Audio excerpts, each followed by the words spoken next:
இந்த ஒரு ப்ரோபானது அடுத்த கட்டமாக எப்படி நகர்ந்து செல்றதுக்கான வாய்ப்பு இருக்கிறது. எங்க கிட்ட கொடுங்க, நாங்க பாத்துக்கிறோம். இந்த வெளிநாட்டு ட்ரீட்டி சார்ந்த விஷயங்கள்லாம் ஏற்கனவே எங்க முந்தைய அரசாங்கம் வைத்தது. அதற்கான எங்களுடைய நிலைப்பாட்டை நாங்கள் தெளிவாக சொல்லிவிட்டோம்.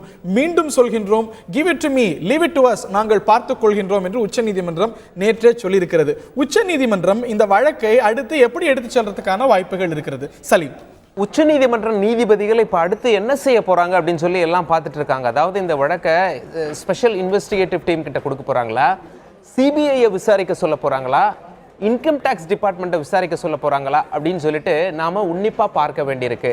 உச்சநீதிமன்ற நீதிபதிகள் யாரை விசாரிக்க சொல்கிறாங்களோ அவங்க முதல்ல என்ன பண்ணுவாங்க, அவங்கக்கிட்ட இந்த லிஸ்ட்டு போகும். அவங்க இந்த 600 பேரில் யாரெல்லாம் கருப்பு பணம் வச்சுருக்காங்க, யாரெல்லாம் வரி கட்டாமல் கொண்டு போய் பணம் வச்சுருக்காங்க அப்படின்னு சொல்லி முதல்ல பார்ப்பாங்க. ஏன்னா வெளிநாட்டில் பணம் வைத்திருப்பதே குற்றம் கிடையாது. இந்தியாவில் வரி கட்டாமல் அந்த பணத்தை கொண்டு போய், வரி கட்டாத பணத்தை யார் கொண்டு போய் பத்திரமா வச்சுருக்காங்களோ அதுதான் கருப்பு பணம், இதை யார் பண்ணியிருக்காங்க அப்படின்னு சொல்லிட்டு அந்த விசாரிக்கிற ஏஜென்சி பார்த்து முதல்ல என்ன பண்ணுவாங்க, ஃபர்ஸ்ட் இன்ஃபர்மேஷன் ரிப்போர்ட், எஃப்ஐஆர் போட்டுருவாங்க. முதல் தகவல் அறிக்கை போட்டவுடனே அவங்கக்கிட்ட விசாரணை, அதாவது யார் மேலே குற்றம் இருக்கிறதோ அவங்க மீது, யார் மேலே குற்றம் சுமத்தப்பட்டிருக்கிறார்களோ அவங்கக்கிட்ட விசாரணை நடைபெறும். விசாரணை எல்லாம் நடத்தி எவிடன்ஸ் எல்லாம் கலெக்ட் பண்ணுவாங்க. எப்பெல்லாம் பணம் போட்டிருக்காங்க, என்ன வங்கி டிரான்சாக்ஷன் நடந்திருக்கு, எல்லா டீட்டெயில்ஸும் நுணுக்கத்தையும் கம்ப்ளீட்டாக எடுத்து முடிச்சிட்ட பிறகு சார்ஜ் ஷீட், குற்றப்பத்திரிக்கை ஃபைல் பண்ணுவாங்க. அதற்கு பிறகு அவர்களுக்கு தண்டனை கிடைக்க வாய்ப்பு இருக்குது. அதற்கு பிறகு அந்த பணத்தை திருப்பி கொண்டு வரணும்.